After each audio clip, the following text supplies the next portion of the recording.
اسلام زماد بن ثعلبہ رضی اللہ عنہ۔ زماد بن ثعلبہ ازدی زمانہ جاہلیت ہی سے آپ صلی اللہ علیہ وآلہ وسلم کے احباب میں سے تھے۔ منتر اور جھاڑ پھونک سے لوگوں کا علاج کیا کرتے تھے۔ بعثت کے بعد مکہ آئے، دیکھا کہ لڑکوں کا ایک غول آپ کے پیچھے ہے، کوئی ساحر اور کاہن کہتا ہے اور کوئی دیوانہ اور مجنون بتلاتا ہے۔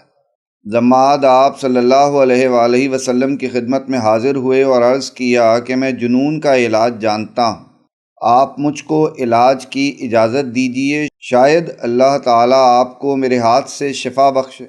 آپ صلی اللہ علیہ وآلہ وسلم نے فرمایا، الحمدللہ نحمدہ ونستعینہ ونستغفرہ ونعوذ باللہ من شرور انفسنا من یہدہ اللہ فلا مضل لہ ومن یضلل فلا ہادی لہ وانی اشہد ان لا الہ الا اللہ وحدہ لا شریک لہ واشہد ان محمدا عبدہ ورسولہ۔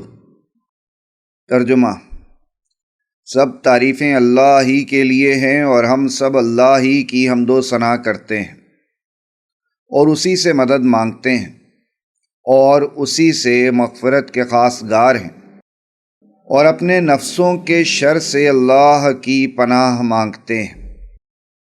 اللہ جس کو ہدایت دے اسے کوئی گمراہ کرنے والا نہیں، اور جس کو خدا گمراہ کرے اس کو کوئی ہدایت دینے والا نہیں۔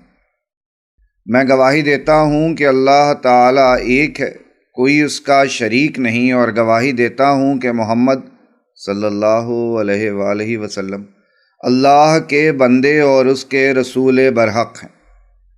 زماد کہتے ہیں، میں نے عرض کیا، ان کلمات کا پھر اعادہ فرمائیے۔ خدا کی قسم میں نے بہت سے شعر سنے اور کاہنوں کے بہت کچھ منتر سنے، لیکن واللہ اس جیسا کلام تو کبھی سنا ہی نہیں۔ یہ کلمات تو دریائے فصاحت کے انتہائی گہرائی میں ڈوبے ہوئے ہیں، اور میں بھی یہی کہتا ہوں، وَإِنِّي أَشْهَدُ أَن لَّا إِلَٰهَ إِلَّا اللَّهُ وَحْدَهُ لَا شَرِيكَ لَهُ وَأَشْهَدُ أَنَّ مُحَمَّدًا عَبْدُهُ وَرَسُولُهُ۔